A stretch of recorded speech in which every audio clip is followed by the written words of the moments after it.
നമ്മൾക്ക് ഒഴിച്ചുകൂടാനാവാത്തൊരു കാര്യം എന്ന് പറഞ്ഞിട്ടുണ്ടെങ്കിൽ നമ്മളുടെ ഒരു ടാക്സേഷനാണ് എന്ന് പലപ്പോഴും പറഞ്ഞു കേട്ടിട്ടുണ്ട്. ഫിനാൻസ് ടേംസിൽ എന്തൊക്കെ ചെയ്താലും ടാക്സ് കൊടുക്കുക അല്ലെങ്കിൽ ടാക്സിന് ഉള്ളിലേക്ക് വരിക എന്നുള്ളത് ഭയങ്കര പ്രധാനപ്പെട്ട കാര്യമാണെന്ന് പലരും പറഞ്ഞു കേട്ടിട്ടുണ്ട് അല്ലേ. നമ്മളുടെ ഇന്ത്യയിലുള്ള ടാക്സ് റൂൾസ് വന്നിട്ടുള്ളത് 1961 ഏകദേശം 64 കൊല്ലം കഴിഞ്ഞു നമ്മളുടെ ഇപ്പോൾ നമ്മൾ യൂസ് ചെയ്തുകൊണ്ടിരിക്കുന്ന ടാക്സ് റൂൾസ് സ്റ്റാർട്ട് ചെയ്തിട്ട്. അതിന്മേൽ കുറേ അമെൻമെന്റ്സും കാര്യങ്ങളൊക്കെ വന്നിട്ടുണ്ട് എന്നുണ്ടെങ്കിലും അതിൻ്റെ ഫ്രെയിം വർക്ക് സ്റ്റാർട്ട് ചെയ്തിട്ടുള്ളത് 64 കൊല്ലം മുമ്പാണ്. അപ്പോൾ സ്വാഭാവികമായിട്ടും അത്രയും പഴയ ഒരു സംഗതിയെ പുതിയ കാലഘട്ടത്തിനനുസരിച്ച് മാറ്റുക എന്നുള്ളത് തീർച്ചയായിട്ടും വേണ്ട കാര്യമാണ്, പ്രത്യേകിച്ച് നമ്മുടെ ടെക്നോളജിയിൽ ഉണ്ടായിട്ടുള്ള അഡ്വാൻസ്മെൻറ്റും അങ്ങനെയുള്ള കാര്യങ്ങളും. അപ്പോൾ ഇന്ന് നമ്മൾ പറയാനായിട്ട് പോകുന്നത് നമ്മളുടെ 2025 ടാക്സ് റൂൾസിൻ്റെ പുതിയ ടാക്സ് നിയമങ്ങൾ 2025 വർഷത്തിൽ എങ്ങനെ വരാനായിട്ട് പോകുന്നു, അതോടൊപ്പം തന്നെ അത് ഇംപ്ലിമെൻ്റ് ചെയ്യുന്നത് എന്നു മുതലാണ്, അതെങ്ങനെയാണ്, അതിനെ പറ്റിയിട്ടുള്ള ഒരു കൃത്യമായിട്ടുള്ള എൻഡ് ടു എൻഡ് വിവരങ്ങളാണ് ഇന്ന് തരാനായിട്ട് പോകുന്നത്. അതിന് കൃത്യമായിട്ടുള്ള ഒരാൾ തന്നെ നമുക്ക് വേണം. നമ്മളുടെ തൃശ്ശൂരുള്ള പ്രധാനപ്പെട്ട ഒരു പ്രാക്ടീസിങ് ചാർട്ടേഡ് അക്കൗണ്ടൻ്റ് ആയിട്ടുള്ള സുബിനാണ്. അദ്ദേഹത്തിൻ്റെ CA സുബിൻ എന്ന് പറഞ്ഞിട്ടുള്ള ചാനലും കൂടെ ഉണ്ട് എന്നുള്ളത് നിങ്ങൾക്ക് പലർക്കും അറിയാം, പലരും സബ്സ്ക്രൈബേഴ്സ് ആയിരിക്കും. അദ്ദേഹമാണ് ഇന്ന് നമ്മളുടെ കൂടെ ഈ പോഡ്കാസ്റ്റിലുള്ളത്. Welcome Subin. Thank you Subeesh. Okay, അപ്പോൾ നമ്മൾ ഇൻട്രോയിൽ പറഞ്ഞതുപോലെ 64 വർഷം പ്രായമുള്ള ഒരു ടാക്സ് നിയമങ്ങളെ ബേസ് ചെയ്തുകൊണ്ടാണ് നമ്മൾ പോയിക്കൊണ്ടിരിക്കുന്നത്. അപ്പം ഈ ഏറ്റവും സിമ്പിളായിട്ട് പറയുകയാണെന്നുണ്ടെങ്കിൽ ഏപ്രിൽ 1 2026 ഏപ്രിൽ 1 മുതൽ നിലവിൽ വരാൻ പോകുന്നത് എന്താണ് എന്നുള്ളത് ഒരു ഹൈ ലെവലായിട്ട് പറഞ്ഞ എങ്ങനെയാണ്? ഏപ്രിൽ 1, 2026 മുതൽ നമ്മളുടെ ഇൻകം ടാക്സ് ആക്ട് ഉണ്ടല്ലോ, ആക്ട് മാറി പുതിയ ഒരു ആക്ട് വരികയാണ്. അതായത് 1961 നിയമം മാറിയിട്ട് 2025 ആക്ട്, ഇൻകം ടാക്സ് ആക്ട് 2025 വരാനായിട്ട് പോവാണ്. അപ്പോൾ അതിലൊരു കാര്യം, ഇപ്പോൾ പല ആളുകൾക്കും ഒരു കൺഫ്യൂഷൻ ഉണ്ടാവും. അങ്ങനെ വരുമ്പോൾ ഇപ്പം ഇനി അടുത്ത വർഷത്തെ ഇൻകം ടാക്സ് റിട്ടേൺ നമ്മൾ ജൂൺ ജൂലൈയിലൊക്കെ അല്ലേ ചെയ്യണം. അപ്പോൾ അത് ഇനി പുതിയ ആക്ടിലാണോ ചെയ്യുക, അങ്ങനെയൊക്കെയുള്ള കൺഫ്യൂഷൻസ് പല ആളുകൾക്ക് ഉണ്ടാവും. അപ്പോൾ അങ്ങനെയല്ല, അതായത് ഏപ്രിൽ 1, 2026 മുതലാണ് പ്രാബല്യത്തിൽ വരുന്നത്. അപ്പോൾ ആ ഫിനാൻഷ്യൽ ഇയർ തൊട്ടാണ് വരുന്നത്. അതായത് അടുത്ത ടാക്സ് ഫയലിംഗ് മുതലേ ഇതിന്റെ ചേഞ്ച് വരുള്ളൂ. നമ്മൾ ഇനി ചെയ്യാൻ പോകുന്ന 2026 ജൂലൈ 31 ഡെഡ് ലൈൻ ആയിട്ട് വരുന്ന ടാക്സ് ഫയലിംഗ് നമ്മൾ പഴയ രീതിയിൽ തന്നെയാണ് ചെയ്യുക. അടുത്ത വർഷത്തിൽ 2027 ചെയ്യുന്ന ടാക്സ് ഫയലിംഗ് ആണ് പുതിയ രീതികൾക്ക് അനുസരിച്ച് ചെയ്യുക. പുതിയ രീതികൾ എന്ന് പറഞ്ഞിട്ടുണ്ടെങ്കിൽ ഓൺ എ ഹൈ ലെവൽ, ഇപ്പോൾ ഫുൾ കാര്യങ്ങളൊന്നും വന്നിട്ടില്ല എന്നുണ്ടെങ്കിലും ഒന്ന് ഏറ്റവും ഒരു ഹൈ ലെവലിൽ പറയുകയാണെന്നുണ്ടെങ്കിൽ എന്തൊക്കെയാണ് പ്രധാനമായിട്ടും മാറാനായിട്ട് പോകുന്നത് വെച്ച് കഴിഞ്ഞാൽ, നമ്മൾ മാറാനായിട്ട് പോകുന്നത് എന്ന് പറയുമ്പോൾ എന്തുകൊണ്ട് മാറുന്നു എന്നുള്ളത് ഒരു വലിയൊരു കൺസേൺ ആണ്. ഇപ്പോൾ നേരത്തെ നമ്മൾ ഇൻട്രോയിൽ സുബീഷ് പറഞ്ഞ പോലെ 1961 വന്നൊരു ആക്ടാണ്. അപ്പോൾ നമ്മൾ ഇൻകം ടാക്സിന്റെ ഭാഷയിൽ പറയുന്നത് സീനിയർ സിറ്റിസൺ ആയി കഴിഞ്ഞു. 64-65 വർഷമായി ഇപ്പോൾ ആക്ട് വന്നിട്ട് തന്നെ. അപ്പോൾ അന്ന് നമ്മൾ ഈ ആക്ട് വന്ന സമയത്തെ അന്ന് ചിലപ്പോൾ കമ്പ്യൂട്ടറിനെ പറ്റിയിട്ടോ അല്ലെങ്കിൽ ഇന്റർനെറ്റിനെ പറ്റിയിട്ടോ ഒന്നും നമ്മൾ അത് ഈ ആക്ട് എഴുതിയ ആൾക്കാർ ചിന്തിച്ചിട്ട് പോലും ഉണ്ടാവില്ല. അങ്ങനെ ഇങ്ങനെയൊക്കെയുള്ള ഒരു ഇൻഫർമേഷൻ ടെക്നോളജിയിൽ ഇത്രയും വലിയൊരു വിപ്ലവം വരുന്നോ ഒന്നും വിചാരിച്ചിട്ടില്ല. അപ്പോൾ എന്താ സംഭവിച്ചു വെച്ചാൽ ഇന്നത്തെ ഒരു സിറ്റുവേഷനിൽ ഇൻകം ടാക്സ് ആക്ടിലുള്ള ഒരുപാട് കാര്യങ്ങൾ നമ്മൾ ചെയ്യുന്നത് ഈ IT കാര്യങ്ങളൊക്കെ വെച്ചിട്ടാണ്. അതായത് എല്ലാം ഓൺലൈനാണ്, അല്ലെങ്കിൽ അസസ്മെന്റ് ഫേസ്ലെസ് ആണ്, നമ്മുടെ ബുക്സ് ഓഫ് അക്കൗണ്ട്സ് വെർച്വൽ ആണ്, ഇങ്ങനെയൊക്കെ ഒരുപാട് കാര്യങ്ങൾ. പക്ഷെ ഇതൊന്നും നമ്മളുടെ ഇതിലുണ്ടായിരുന്നില്ല. പഴയ ആക്ടിന്റെ ആ ഒരു സ്ട്രക്ചറിൽ ഇതൊന്നും അങ്ങനെ ആവാഹിച്ചിട്ടുണ്ടായിരുന്നില്ല എന്ന് പറയാം. ആ ഒരു വിഷനിൽ അത് ഉണ്ടായിരുന്നില്ല. അപ്പോൾ ഇങ്ങനെ ഒരുപാട് ചേഞ്ചസ് വന്നപ്പോൾ ഇതൊക്കെ പതുക്കെ ഇൻക്ലൂഡ് ചെയ്തിട്ടുണ്ടായിരുന്നു. അതായത് പല അമെൻമെന്റ്സുകളൊക്കെ ആയിട്ട് ഇതിങ്ങനെ കുത്തിക്കയറ്റിട്ടുണ്ടായിരുന്നു. അപ്പോൾ നമ്മളിത് ഈ പലതും ഇങ്ങനെ ഏച്ച് കെട്ടി അവസാനം മുഴച്ചിരിക്കുക എന്ന് പറയില്ലേ, അങ്ങനത്തെ ഒരു സിറ്റുവേഷൻ ഭയങ്കര ബൾക്കായിട്ട് മാറി ഇൻകം ടാക്സ് ആക്ട് 1961. ഇത്തിരി ബൾക്കായപ്പോൾ എനിക്ക് ഗവൺമെന്റിന് തന്നെ തോന്നി പുതിയത് കൊണ്ടുവരാം. സിമ്പിളായിട്ട് വരാം. അപ്പൊ സിംപ്ലിഫൈ ചെയ്ത് പറയുകയാണെന്നുണ്ടെങ്കിൽ നമ്മളുടെ ഈ ഭയങ്കര ബൾക്കി ആയിട്ടുള്ള ഒരു സംഗതിയെ ഏറ്റവും പുതിയ ടെക്നോളജിക്കൊക്കെ അനുസരിച്ച് മാറ്റം വരുത്തി സ്ട്രീം ലൈൻ ചെയ്യുകയാണോ ശരിക്കും ചെയ്യാൻ പോകുന്നത്? അങ്ങനെ ഒരു വൺ ഓഫ് ദ വിഷൻ എന്ന് പറയുന്നത് അതാണ്. അതായത് ഇപ്പോൾ ഒരുപാട് കാര്യങ്ങൾ വന്നു, ഇവൻ ആർട്ടിഫിഷ്യൽ ഇന്റലിജൻസിന്റെ കാലമാണ്. അപ്പൊ ഇൻഫർമേഷൻ ടെക്നോളജി ഒക്കെ, അപ്പൊ അതിനനുസരിച്ചിട്ട് കോമ്പറ്റ് ചെയ്ത് നിൽക്കുന്ന ഒരു ഫ്രെയിം വർക്ക് ആക്ടിൽ വേണ്ടേ. അപ്പൊ അത് ആണ് ഒരു വൺ ഓഫ് ദ റീസൺ എന്ന് പറയുന്നത്. ഇനി അടുത്ത റീസൺ എന്ന് പറഞ്ഞു കഴിഞ്ഞാൽ നമ്മുടെ 1961 ആക്ട് ഉണ്ടല്ലോ, ഇത് ആക്ച്വലി ഇതിലൊരു 298 സെക്ഷനാണ് പറഞ്ഞേക്കുന്നത്. ഇത് സെക്ഷൻ 1 തൊട്ട് സെക്ഷൻ 298 ആയിട്ട് വരെ. പക്ഷെ നമ്മളിതിങ്ങനെ വായിച്ച് പോകുമ്പോഴുണ്ടല്ലോ, ഇതിന്റെ ഒരു എഫക്റ്റീവ് സെക്ഷൻ എന്ന് പറയുന്നത് ഏതാണ്ട് ഒരു 819 സെക്ഷൻ ഉണ്ട്. ഓക്കെ, അതായത് നമ്മൾ നമ്പർ എടുത്ത് പോവുകയാണെന്നുണ്ടെങ്കിൽ, നമ്മൾ എണ്ണി പോവുകയാണെന്നുണ്ടെങ്കിൽ, ഞാനൊരു ഉദാഹരണം പറയുകയാണെന്നുണ്ടെങ്കിൽ, ഈ സെക്ഷൻ 115 115 എന്ന് പറഞ്ഞിട്ടൊരു സെക്ഷൻ ഉണ്ട്. ഇതില് അപ്പൊ നമ്മൾ ഈ ഒറിജിനലി ആക്ട് ഉണ്ടായ സമയത്ത് 115 ഉള്ളൂ. പിന്നെ ഇങ്ങനെ ഓരോ ആൽഫബറ്റ് ഇങ്ങനെ ആഡ് ചെയ്ത BC അങ്ങനെ ഇപ്പൊ WM എന്നൊക്കെ പറഞ്ഞ് അങ്ങനെ ആഡ് ചെയ്ത് ഈ സെക്ഷൻ 115 തന്നെ 110 സെക്ഷൻ ഉണ്ട്. അപ്പൊ അങ്ങനെ നോക്കുകയാണെങ്കിൽ ഈ 298 ശരിക്കും എഫക്റ്റീവായിട്ട് 819 സെക്ഷൻ ഉണ്ട്. അതായത് ഇത്തിരി ബൾക്കാണെന്ന് അർത്ഥം. പിന്നെ ഏകദേശം ഒരു 5 ലക്ഷത്തിൽ കൂടുതൽ വേർഡ്സ് ഉണ്ട്. പിന്നെ 47 ചാപ്റ്റേഴ്സ് ഉണ്ട്. അപ്പൊ ഇങ്ങനെ കുറച്ചൊരു ഇതിങ്ങനെ ബൾക്കായി വരികയാണ്. ഓരോ കൊല്ലം കഴിയുന്നവർ ഓരോ അമെന്റ്മെന്റ് വരുമ്പോൾ ഇതിങ്ങനെ കൂടി വീർത്ത് വരികയാണ്. അപ്പൊ ഇതിനെ ഒന്ന് സിംപ്ലിഫൈ ചെയ്യാന്നുള്ളതാണ് മെയിൻ ആയിട്ടുള്ളത് ഒരു ലക്ഷ്യം ഉണ്ടായിരുന്നത്. നമുക്കിപ്പോ ഇന്ന് നമ്മൾ മെയിൻ ആയിട്ട് ഫോക്കസ് ചെയ്യുന്നത് നമ്മളൊരു സാധാരണക്കാരനെ എങ്ങനെ ഈ ടാക്സ് ഇതിൽ വരുന്ന ചേഞ്ചുകൾ എങ്ങനെ എഫക്ട് ചെയ്യാൻ പോകുന്നു എന്നുള്ളതാണ്. ഇപ്പോൾ നമ്മൾ കോമൺ ആയിട്ട് ഒരു സാധാരണക്കാരൻ ടാക്സ് ഫയലിങ്ങിനെ പറ്റി പറയുകയാണെന്ന് ആലോചിക്കുമ്പോൾ ആദ്യം ഓർമ്മ വരിക TDS പിടിക്കുമോ, അല്ലെങ്കിൽ ടാക്സ് റേറ്റുകൾ ഉണ്ടാവുമോ, അല്ലെങ്കിൽ എക്സംഷൻസ്, ഡിഡക്ഷൻസ്, ഇൻകം എങ്ങനെ എക്സംപ്റ്റഡ് ആയിട്ട് ഇൻകം ആണോ സാധാരണ ഇൻകം ആണോ, അങ്ങനെയുള്ള കാര്യങ്ങളും അതുപോലെ നമുക്ക് എന്തൊക്കെ ക്ലെയിം ചെയ്യാം, അങ്ങനെയുള്ള കാര്യങ്ങളൊക്കെയാണ്. ഇതിലൊക്കെ എന്തൊക്കെ മാറ്റങ്ങളാണ് ശരിക്കും വരാൻ പോകുന്നത്? ഇതിൽ വേറൊരു കാര്യം പറയുകയാണെന്നുണ്ടെങ്കിൽ നമുക്കൊരു സ്ട്രക്ചറലായിട്ടുള്ളൊരു ചേഞ്ച് കാര്യമായിട്ട് വന്നിട്ടില്ല. ഇപ്പം നമ്മൾ നോക്കുകയാണെന്നുണ്ടെങ്കിൽ ഇൻകം ടാക്സ് എന്ന് പറയുന്നത് നമുക്കിപ്പോൾ ഒരു 5 ഹെഡ്സ് ഓഫ് ഇൻകം, ഇപ്പോൾ സാലറി ഉണ്ട്, അല്ലെന്നുണ്ടെങ്കിൽ ഇൻട്രസ്റ്റ്, നമ്മുടെ ഇൻകം ഫ്രം അതർ സോഴ്സ് ഉണ്ട്, ബിസിനസ് ഉണ്ട്, ക്യാപിറ്റൽ ഗെയിൻ ഉണ്ട്. അപ്പോൾ അങ്ങനെയുള്ള കാര്യങ്ങൾ, അല്ലെങ്കിൽ ഹൗസ് പ്രോപ്പർട്ടി എന്നുള്ള ഇൻകം ഉണ്ട്. അപ്പോൾ അങ്ങനെ ബേസിക് സ്ട്രക്ചർ മാറിയിട്ടില്ല. അതവിടെ അതുപോലെ തന്നെ. പക്ഷെ വേറെ ചില കാര്യങ്ങൾ, അതായത് ഒരു സിംപ്ലിഫിക്കേഷന്റെ ഭാഗമായിട്ടുണ്ടല്ലോ, വേറെ കുറെ കാര്യങ്ങൾ മാറിയിട്ടുണ്ട്.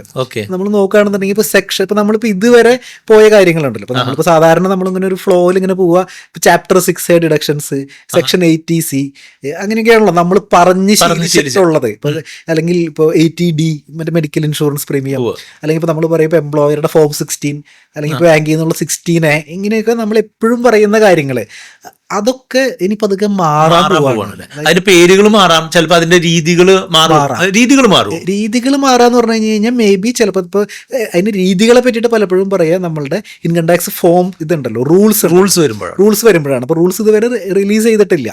അപ്പോൾ പണ്ടായാലും 1961 ആക്ട് വന്നപ്പോൾ 62 റൂൾസ് വന്നത്. അപ്പോൾ 2025 ആക്ട് വന്നു. എന്തായാലും ഏപ്രിലിന് മുമ്പ് റൂൾസ് വരണം, എന്നാലേ ഏപ്രിൽ 1 തീയതി മുതൽ അത് ഇംപ്ലിമെന്റ് വരുള്ളൂ.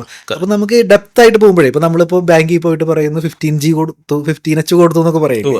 അപ്പൊ അതൊക്കെ ഇനി ചിലപ്പോൾ 15Gയും 15H ഒന്നും ആയിരിക്കാനായിട്ട് സാധ്യതയില്ല. അപ്പൊ മിക്കവാറും സിറ്റുവേഷനിൽ ഇപ്പൊ 15G കൊടുത്തിട്ടുള്ള ആളുകളൊക്കെ ചിലപ്പോൾ അത് റീസബ്മിറ്റ് ചെയ്യേണ്ടത്, എന്തായാലും റീസബ്മിറ്റ് ചെയ്യണം, പുതിയ രീതിയിലായിരിക്കും അത് ചെയ്യേണ്ടത്, ചിലപ്പോൾ ചെയ്യേണ്ടതായിട്ട് വരുന്നത്. കാരണം വെച്ച് കഴിഞ്ഞാൽ റൂൾസിൽ പറഞ്ഞിരിക്കുന്ന ഫോം ചിലപ്പോൾ വേറെ നമ്പറൊക്കെ ആയിരിക്കാം.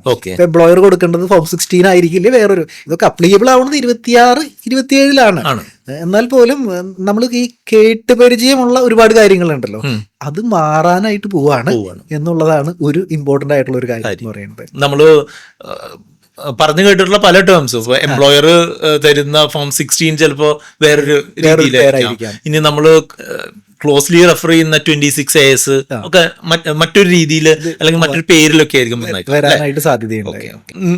കോമൺ മാനിനെ പറ്റി പറയുകയാണെന്നുണ്ടെങ്കിൽ ഇപ്പോൾ അടുത്തൊരു 3-4 മാസത്തിൽ നടക്കാൻ പോകുന്ന ടാക്സ് ഫയലിങ്ങിനെ പറ്റി നിങ്ങൾ ബോധർ ചെയ്യണ്ട. പക്ഷെ 1 വർഷം കഴിഞ്ഞ് വരാൻ പോകുന്ന കാര്യങ്ങൾക്ക് വേണ്ടിയിട്ടുള്ള മുന്നൊരുക്കങ്ങൾ ഏപ്രിൽ 1 തീയതി മുതൽ തന്നെ നമ്മൾ തുടങ്ങേണ്ടതായിട്ടുണ്ട്. പക്ഷേ ഞാനൊരു കാര്യം ചോദിക്കട്ടെ, ഇപ്പൊ ഈ പുതിയ regime, old regime, new regime എന്നൊക്കെ പറഞ്ഞു വന്നിട്ടുള്ള ഈ കൺസെപ്റ്റ് അത് മാറാനുള്ള സാധ്യതയുണ്ടോ? അത് മാറുന്നില്ല. അതിന്റെ ഒരു സ്ട്രക്ചറലി അത് അതുപോലെ തന്നെയാണ്. പക്ഷെ എനിക്ക് തോന്നുന്നത് എന്താ സംഭവിക്കണമെന്ന് വെച്ച് കഴിഞ്ഞാൽ ഇപ്പൊ നമ്മളിപ്പോ ലാസ്റ്റ് 2-3 years ആയിട്ട് ഇപ്പൊ സുബേഷ് ശ്രദ്ധിച്ചിട്ടുണ്ടാവും, ഈ ന്യൂ റെജീം ഒപ്റ്റൈൻ ആളുകൾക്ക് ഇങ്ങനെ വാരിക്കോരി കൊടുക്കുകയാണല്ലോ. ഓൾഡ് റെജീം ആണെന്നുണ്ടെങ്കിൽ ഒന്നുമില്ല. അപ്പോ അതായത് എനിക്ക് തോന്നുന്നു ഇപ്പൊ ലാസ്റ്റ് ഇയർ ഒക്കെ തന്നെ ഒരു മോർ ദാൻ 90% ആളുകൾ ന്യൂ റെജീം ചെയ്തിട്ടുണ്ടാവാം. അപ്പൊ പക്ഷെ ഇപ്പുറത്തെ സൈഡിൽ ഓൾഡ് റെജീമിലാണെന്നുണ്ടെങ്കിൽ ഒരുപാട് പ്രൊവിഷൻസ്. ഇപ്പോൾ സെക്ഷൻ, ഇപ്പോൾ നമ്മുടെ പഴയ ആക്ട് പറയുകയാണെന്നുണ്ടെങ്കിൽ സെക്ഷൻ 80 തൊട്ട് തുടങ്ങിയിട്ട് അവിടെ നിന്ന് അങ്ങോട്ട് CD എന്നും പറഞ്ഞിങ്ങനെ പോവാണ്, U വരെ അങ്ങനെ പോകുന്ന ഒരുപാട് സെക്ഷൻസുകളുണ്ട്. അപ്പോൾ ഇൻകം ടാക്സ് ആക്ടിന്റെ ഒരു കാതലായിട്ടുള്ള കുറെ പേജസുകൾ മാറ്റി വെച്ചിട്ട് ഓൾഡ് റെജീമിനാണ്. എന്നാൽ പിന്നെ ഇത് ആരും ഉപയോഗിക്കുന്നുമില്ല. അപ്പൊ ഇത് പതുക്കെ പതുക്കെ എന്താ സംഭവിക്കുന്നത്, കാലഹരണപ്പെട്ട് പോകാനായിട്ട് സാധ്യതയുണ്ട്. അപ്പോ ഇപ്പോൾ തന്നെ ഇപ്പോ ഏകദേശം ഒരു 9 ലക്ഷം രൂപയ്ക്ക് അടുത്തൊക്കെ ഡിഡക്ഷൻസ് ക്ലെയിം ചെയ്യാൻ പറ്റുന്നവർക്കല്ലേ ഇത് സാധാരണക്കാരന് പറ്റുള്ളൂ. അങ്ങനെ അതായത് ഇപ്പൊ 12 ലക്ഷം വരെ പഴയ ന്യൂ റെജീം ആണെങ്കിൽ ടാക്സ് 12 എഫക്റ്റീവ്ലി 12.25. അതായത് 70,000 രൂപ സ്റ്റാൻഡേർഡ് ഡിഡക്ഷൻ ഉണ്ടല്ലോ സാലറീഡ് ആയിട്ടുള്ള ആളെ സംബന്ധിച്ചിടത്തോളം. അപ്പോൾ പഴയ റെജീമിലാണെങ്കിൽ 5 lakhs ആണ്. അപ്പോൾ അതൊന്നും ആലോചിച്ച് നോക്കിയാൽ അപ്പൊ ഏകദേശം എത്ര ലക്ഷം രൂപയുടെ നമുക്ക് 8 ലക്ഷം രൂപയുടെ ഡിഡക്ഷൻ ഉണ്ടെങ്കിലാണ് നമുക്ക് കോമ്പറ്റ് ചെയ്ത് നിൽക്കാൻ പറ്റുള്ളൂ നടത്താം പുതിയ റെജീമുള്ള ആളായിട്ട്. അതൊന്നും പ്രാക്ടിക്കലി പോസിബിൾ ആവണമെന്നില്ല. അപ്പോ നമ്മൾ നേരത്തെ പറഞ്ഞു ഇപ്പോ ടെക്നോളജിയിൽ ഉണ്ടായിട്ടുള്ള ഒരു അഡ്വാൻസ്മെന്റിനെ ഇത് ചെയ്യുന്നത് ഇതിന്റെ ഒരു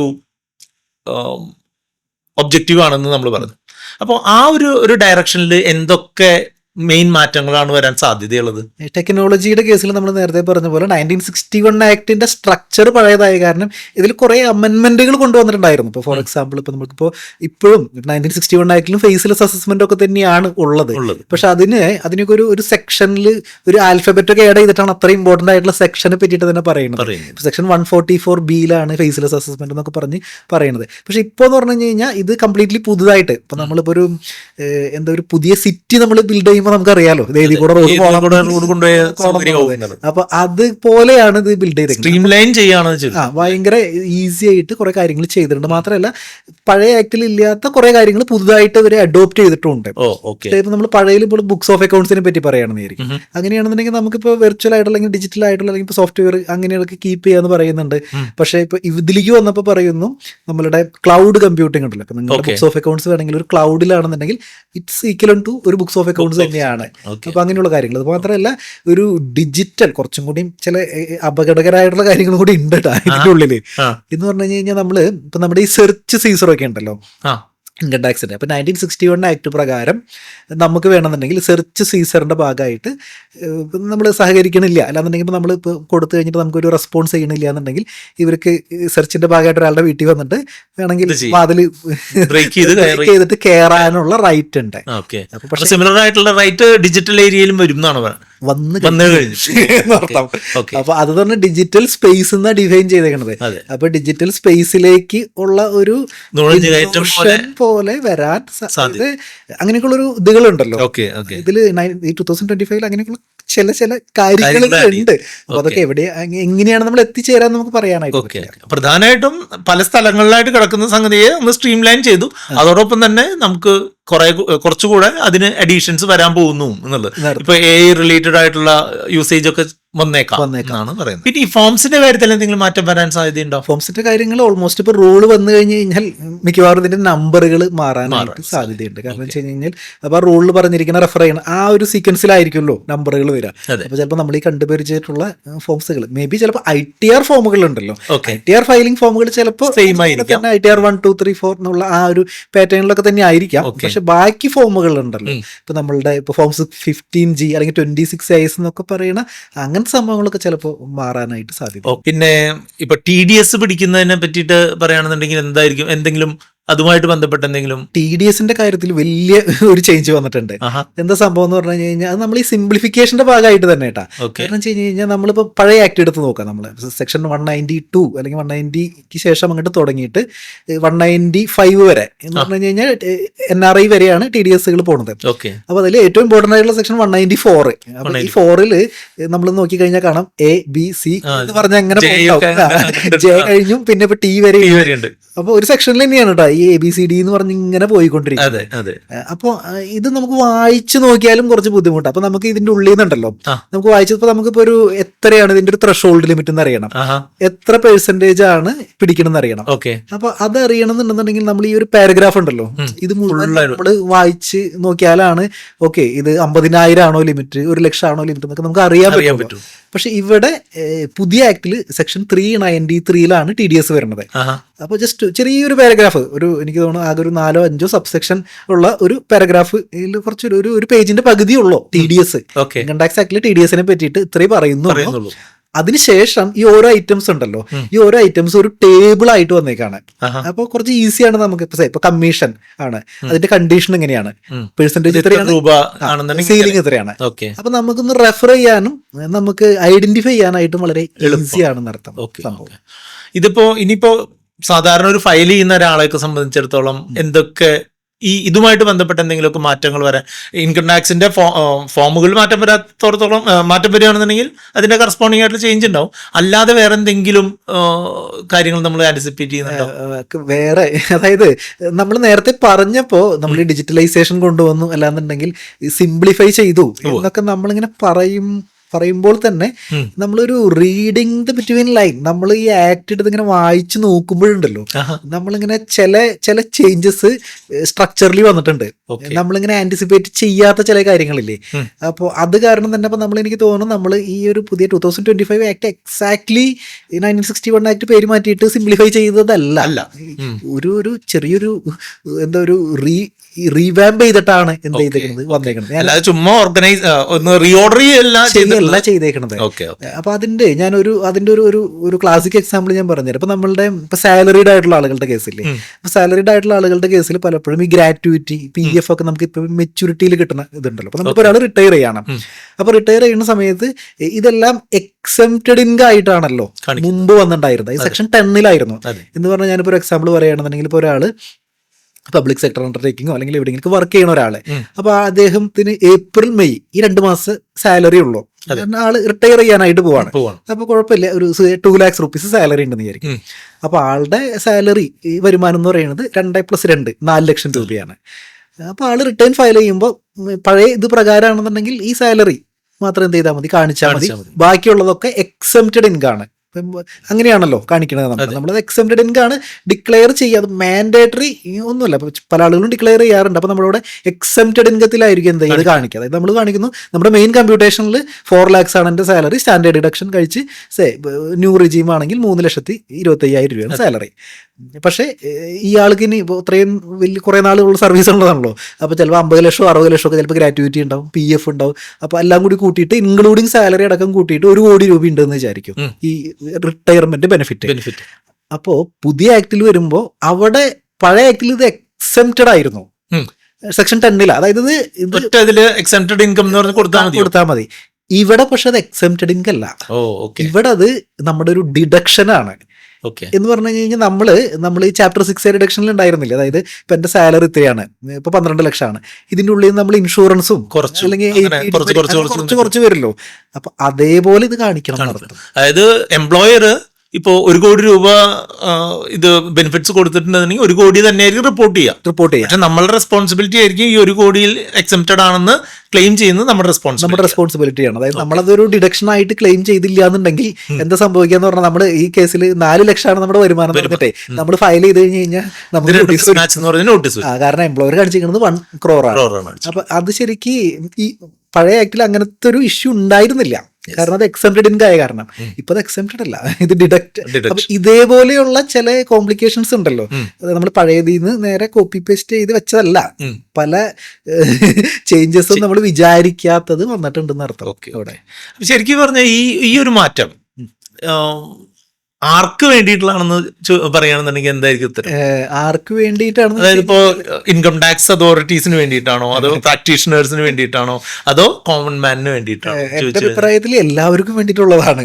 കാരണം വെച്ച് കഴിഞ്ഞാല് ഇത് ഈ പഴയ ആക്ടില് ആ കോംപ്ലിക്കേഷൻ ഉണ്ടല്ലോ, അത് ശരിക്കും ഒരുപാട് ലിറ്റിഗേഷൻസ് ക്രിയേറ്റ് ചെയ്യണേ. കാരണം ഇതിപ്പോ ഞാൻ വായിച്ചു നോക്കുമ്പോൾ എനിക്ക് മനസ്സിലാവുന്നത് ഒരു തരത്തിലാണ്, സുബീഷ് വായിച്ച ചിലപ്പോൾ സുബീഷ് മനസ്സിലാവുന്നത് വേറെ തരത്തിലാവും, ഇതിപ്പോ ഇൻകം ടാക്സ് ഓഫീസർ വായിച്ചു കഴിഞ്ഞാൽ ചിലപ്പോൾ വേറെ തരത്തിലാവും. നമ്മൾ ഇന്റർപ്രറ്റ് ചെയ്യുന്നതെല്ലാം വ്യത്യാസമായിരിക്കും, അത് കോൺഫ്ലിക്റ്റിലേക്ക് നയിക്കുകയും ചെയ്യും, അത് ഒരു ലിറ്റിഗേഷനിലേക്ക് പോകുന്നു. വെച്ച് കഴിഞ്ഞാൽ അത് പറഞ്ഞിട്ട് കാര്യമില്ല. എന്ത് മാറ്റർ എന്ന് വെച്ച് കഴിഞ്ഞാൽ ഇത് 1961 ഇറങ്ങിയ ഒരു ആക്ട് ആണല്ലോ. അതിനുശേഷം പല തരത്തിൽ അമെൻഡ് ചെയ്ത് മോർ ദാൻ 64 അമെൻമെന്റ്സ് വന്നു. അപ്പൊ നമുക്കൊരു സംഭവം വായിച്ചു നോക്കണമെങ്കിൽ തന്നെ നമുക്ക് പലപ്പോഴും ഒരു സെക്ഷൻ വായിച്ചാൽ ചിലപ്പോൾ തീരില്ല, നമ്മൾ വേറെ സ്ഥലത്ത് നോക്കേണ്ടി വരും. ഇപ്പൊ ആക്ടിൽ തന്നെ അതിൽ വേറൊരു കാര്യം കൂടി പറയുകയാണെന്നുണ്ടെങ്കിൽ കഴിഞ്ഞ ഇപ്പൊ നമ്മളിപ്പോ നമ്മൾ നേരത്തെ പറഞ്ഞല്ലോ 819 സെക്ഷൻസ് ഉണ്ടായിരുന്നു. ഇനി വേറൊരു ഇതിൽ പറയുകയാണെന്നുണ്ടെങ്കിൽ ഈ പല സെക്ഷനും കഴിയുമ്പോഴേ ഒരു സെക്ഷനിൽ ഇങ്ങനെ കുറച്ച് കഴിഞ്ഞിട്ടുണ്ടാവും പ്രൊവൈഡഡ് ഫർദർ ദാറ്റ് എന്ന് പറഞ്ഞ സെക്ഷനിൽ ഒരു കാര്യം പറഞ്ഞിട്ടുണ്ടാവും. എന്നിട്ട് ഒരു ലൈൻ ഇങ്ങോട്ട് തുടങ്ങും പ്രൊവൈഡഡ് ഫർദർ ദാറ്റ്. ഇതിനെ സാധാരണ ഇൻകം ടാക്സ് ആക്ടിൽ പ്രൊവിസോസ് എന്നാ പറയാ. അതായത് ഒരു പ്രൊവിഷൻ അവിടെ വെക്കുകയാണ്. ഇങ്ങനെയൊക്കെ ആണെന്നുണ്ടെങ്കിൽ പോലും ഒരു കണ്ടീഷൻ അവിടെ അറ്റാച്ച് ചെയ്യാം. അല്ലാന്നുണ്ടെങ്കിൽ വേറൊരു കുറച്ച് അത് തന്നെ കുറച്ച് നീളം ഉണ്ടാവും. അപ്പൊ അതുപോലത്തെ ഉള്ള ഒരു 1200 പ്രൊവിസോസ് ഉണ്ടായിരുന്നു പഴയ ആക്ടില്. പിന്നെ അത് കഴിഞ്ഞ് അവിടെയും തീരുന്നില്ല കേട്ടാ, അവിടെ കൊണ്ടും തീരുന്നില്ല. ചിലപ്പോൾ ഇതൊക്കെ കുറച്ച് കഴിയുമ്പോൾ എക്സ്പ്ലനേഷൻസ് എന്ന് പറഞ്ഞിട്ടുണ്ടാവും. അതായത് ഞങ്ങൾ ഇങ്ങനെയാണ് ഉദ്ദേശിച്ചത് എന്നൊക്കെ പറഞ്ഞിട്ട് അതും നമ്മുടെ ആക്ടിന്റെ 1961 ആക്ടിന്റെ പാർട്ടാണ് എന്ന് പറഞ്ഞു കഴിഞ്ഞാൽ ഒരു സെക്ഷൻ വായിച്ചു കഴിഞ്ഞാൽ ചിലപ്പോൾ അതിൽ പ്രൊവിസോ ഉണ്ടാവും, എക്സ്പ്ലനേഷൻസ് ഉണ്ടാവും.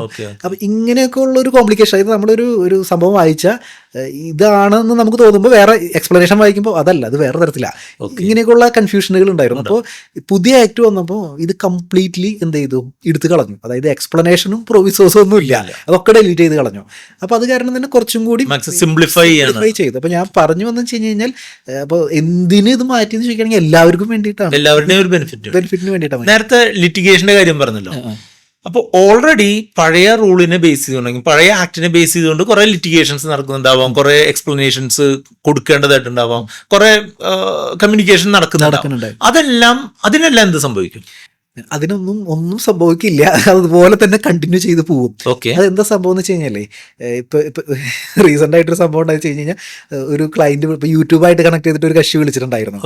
അപ്പൊ അദ്ദേഹത്തിന് ഏതാണ്ട് ഒരു 10-20 ലക്ഷം രൂപ വരെ അടുത്ത് ഡിമാൻഡ് വന്ന് കിടക്കണം ഇൻകം ടാക്സിൽ. അപ്പൊ ആള് പറഞ്ഞ ചോദ്യം പറയുന്നത്, സാറേ 2025 ആക്ട് വരാണല്ലോ, അപ്പൊ അതൊക്കെ പോവില്ലേ, എല്ലാവർക്കും ഒക്കെ മാച്ചുകളഞ്ഞു, ഇൻഡസ്ട്രി പറഞ്ഞ ഒക്കെ മാച്ചുകളയാന്നുള്ളത് ഒക്കെ അങ്ങനെ ഇങ്ങോട്ടൊന്നും മാഞ്ഞൊന്നും പോകുന്നില്ല. അത് ലിറ്റിഗേഷൻ ക്ലോസ് ചെയ്യുന്നത് വരെയും അല്ലെങ്കിൽ ആ കമ്മ്യൂണിക്കേഷൻ ക്ലോസ് ചെയ്യുന്നവരെയും പഴയ ഇത് തന്നെയാണ് അതിന് അപ്ലിക്കബിൾ ആവുക. പഴയത് തന്നെ. അതായത് എന്താ സംഭവിക്കാന്ന് വെച്ച് കഴിഞ്ഞാൽ ഇപ്പൊ 1961 ആക്ട് ഈ 2026 മാർച്ച് 31 വരെ ഉണ്ടല്ലോ. അപ്പൊ ഇതുവരെ ഉണ്ടായിരുന്ന കാര്യങ്ങളുണ്ടല്ലോ, എന്ത് ലിറ്റിഗേഷൻ ഉണ്ടെന്നുണ്ടെങ്കിലും എന്ത് ചെയ്യാം, അത് കണ്ടിന്യൂ ചെയ്യും, വേറെ പ്രശ്നമൊന്നുമില്ല. പഴയ റൂളുകൾ വെച്ച് പഴയ ആക്ട് വെച്ച് കണ്ടിന്യൂ ചെയ്യും. ഇനി അതല്ല, ഇനി പഴയ ഇത്രയും നാൾ ഉണ്ടായിരുന്ന ഇതില് എന്തെങ്കിലും ഒരു ലിറ്റിഗേഷൻ സ്റ്റാർട്ട് ചെയ്യണം എന്ന് വിചാരിക്കും, അങ്ങനെയാണെങ്കിലും പഴയ റൂൾ വെച്ച് സ്റ്റാർട്ട് ചെയ്യും. അതുമായിട്ട് ബന്ധപ്പെട്ട കംപ്ലീറ്റ് ക്ലോഷർ വരെ അത് തന്നെയായിരിക്കും. അതായത് ഇപ്പൊ വേറൊരു ഇതിൽ പറയുകയാണെങ്കിൽ നമുക്ക് അപ്ഡേറ്റഡ് റിട്ടേൺ ഫയൽ ചെയ്യാലോ.